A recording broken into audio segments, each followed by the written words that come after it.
There were women no one recorded, women whose names were never written down, women who walked this earth before the flood, before the judgment, before the silence swallowed everything whole.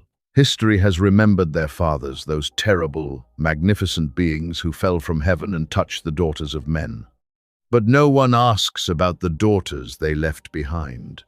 No one asks what it meant to be born from a giant, what it felt like to carry blood that did not belong to this world.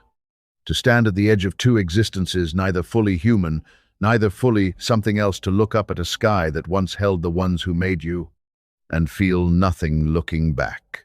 This is not a story about the Nephilim themselves. You already know them, or think you do. The warriors, the fallen ones, the beings of impossible size and terrible power. They are the headline. They are always the headline. But behind every story of the extraordinary, there is someone who was never given a choice. Someone who was simply born into it.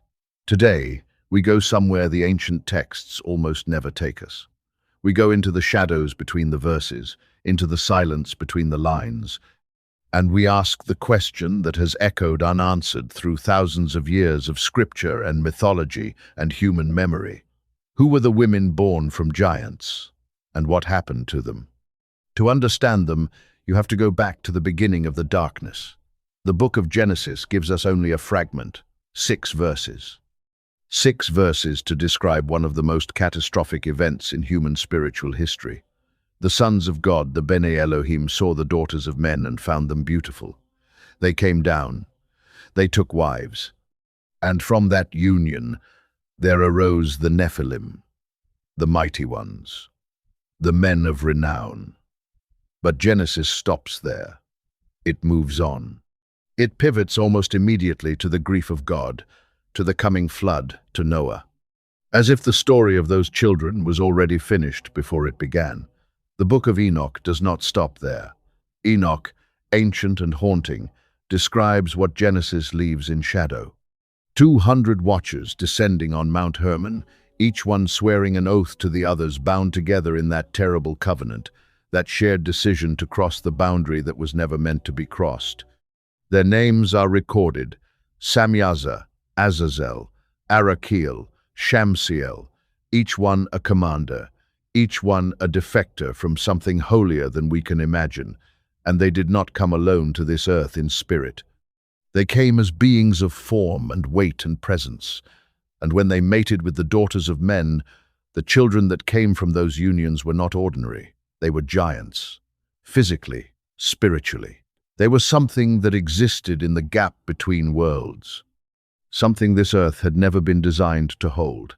And those giants, those Nephilim sons, they had sisters. This is where the silence begins. The ancient world had a way of rendering women invisible, even extraordinary ones, even terrifying ones, even ones who should have been impossible to ignore. The daughters of the Nephilim are spoken of only in passing, whispered about in apocryphal texts, hinted at in traditions that didn't make it into the canon, buried in the folklore of cultures that preserved older memories than the ones we officially acknowledge. But they existed. Logic alone demands it. If the Nephilim were a race and the evidence in scripture treats them as such, then there were female members of that race, born of the same impossible union, carrying the same divided blood. Imagine what that meant. Picture a girl growing up in the antediluvian world, the world before the flood. A world already tilting toward chaos, already sick with what the Watchers had introduced. The Watchers had not only brought children. Enoch tells us they brought knowledge. The knowledge of swords and shields and the art of war, the knowledge of enchantments, the knowledge of how to read the sky as an instrument of manipulation. They had torn open doors that should have stayed sealed. And the world was already different because of it. And this girl, this daughter of a Nephilim father and a human mother, grows up in that world carrying something in her bones that no one around her fully understands. She is taller, perhaps, stronger, different in ways that people notice before they can name them. She looks at other women and knows she is not the same. She looks at her father, enormous, terrifying, proud, and knows she carries his shadow in her blood. She looks at heaven, if she knows to look, and finds it silent toward her in a way it is not silent toward others. What does a child do with that?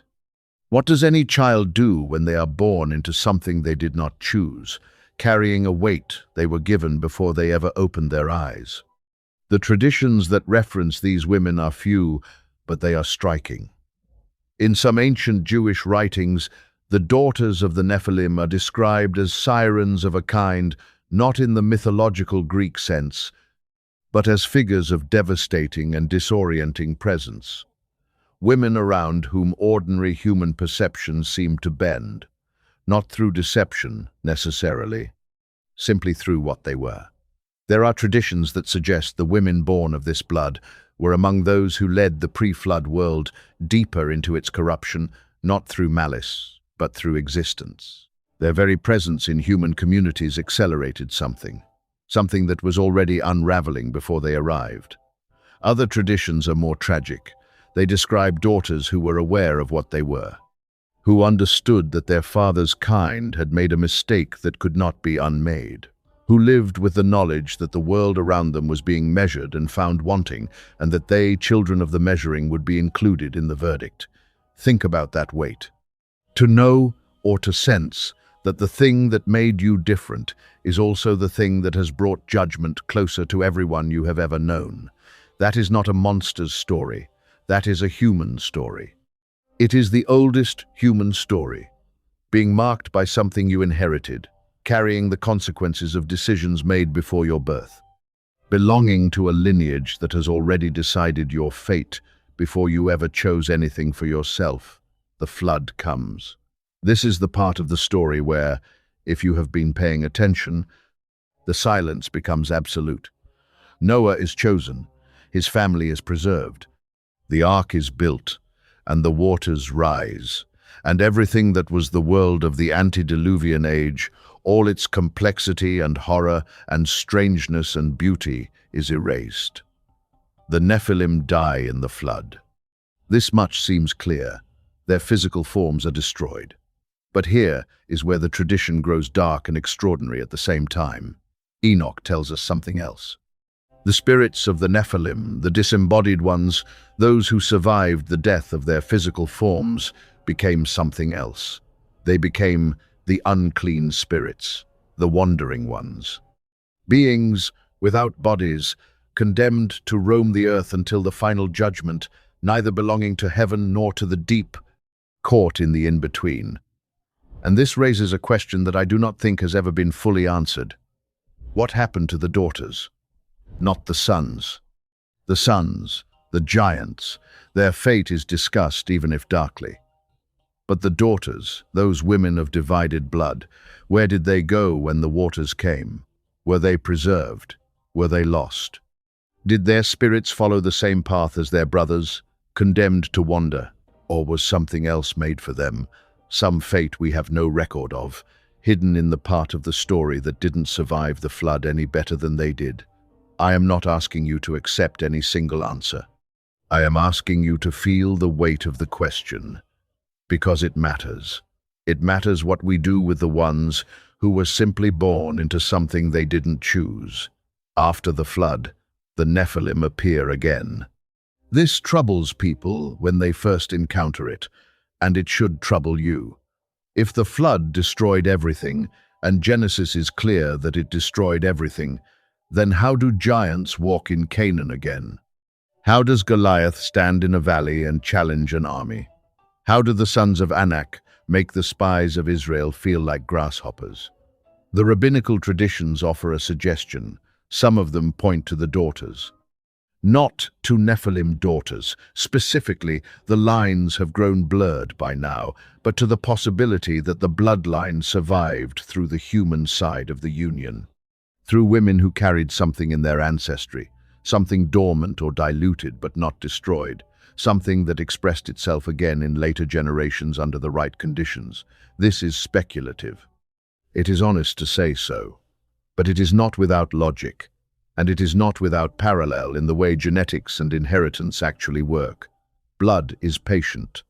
That is what this story keeps whispering. Blood waits. Blood remembers things that the conscious mind has long forgotten. Something carried in the physical line of descent, something that science would now call epigenetic, something that ancient memory called spiritual inheritance does not simply cease because the world has moved on. The daughters who survived carried something forward, whether they knew it or not, whether they wanted to or not. And here is where the story turns from ancient history into something that should feel uncomfortable and immediate, because this is not only their story. We are all, in some way, born into something we did not choose. We all carry bloodlines that have made decisions on our behalf before we arrived. There are traumas in your family line that existed before your birth. There are patterns that repeat through generations of your people, your culture, your ancestry that you have encountered in your own life without understanding where they came from. There are things you inherited, fears, compulsions, gifts, wounds that were not created by anything you did. The daughters of the Nephilim are an extreme version of something universal. What do you do when you are made of things you didn't choose? When the very substance of what you are contains both shadow and light, and you cannot fully separate them. When the world looks at you and sees your father before it sees you. The ancient world didn't have an answer. The flood came, and the question was deferred rather than answered. But deferral is not resolution. The question came back. It always comes back. In the valleys of Canaan, in the body of Goliath, in the giants of Bashan, the question returned.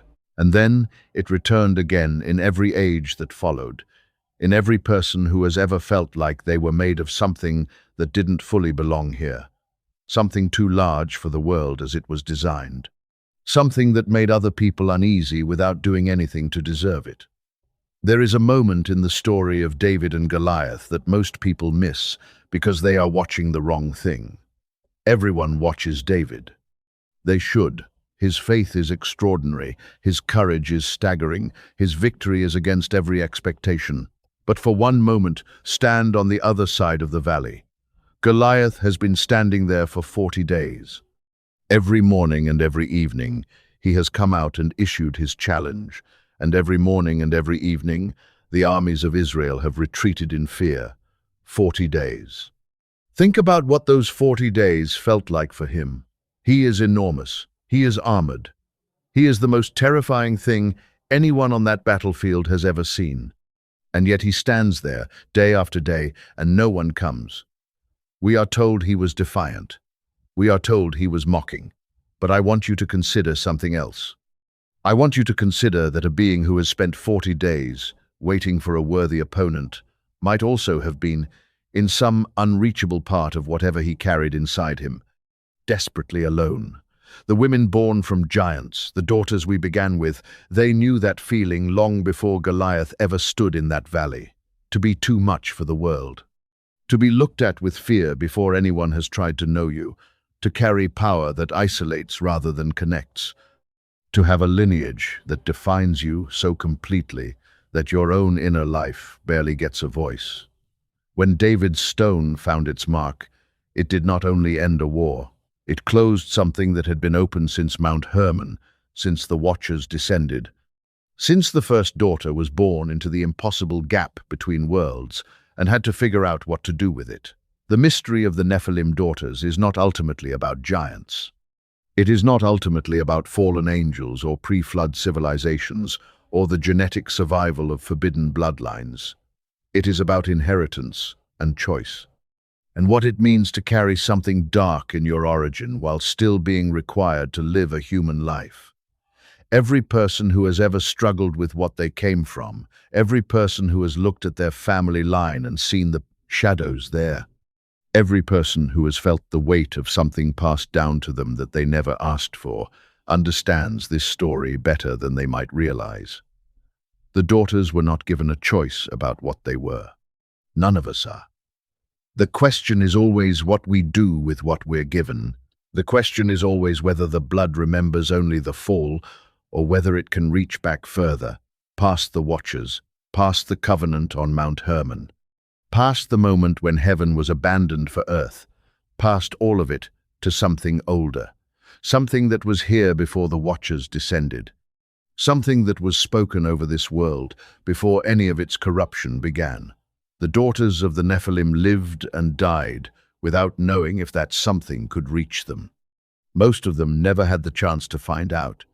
But you are still here, reading this, breathing this air, carrying whatever you carry. And that means the question is still open for you.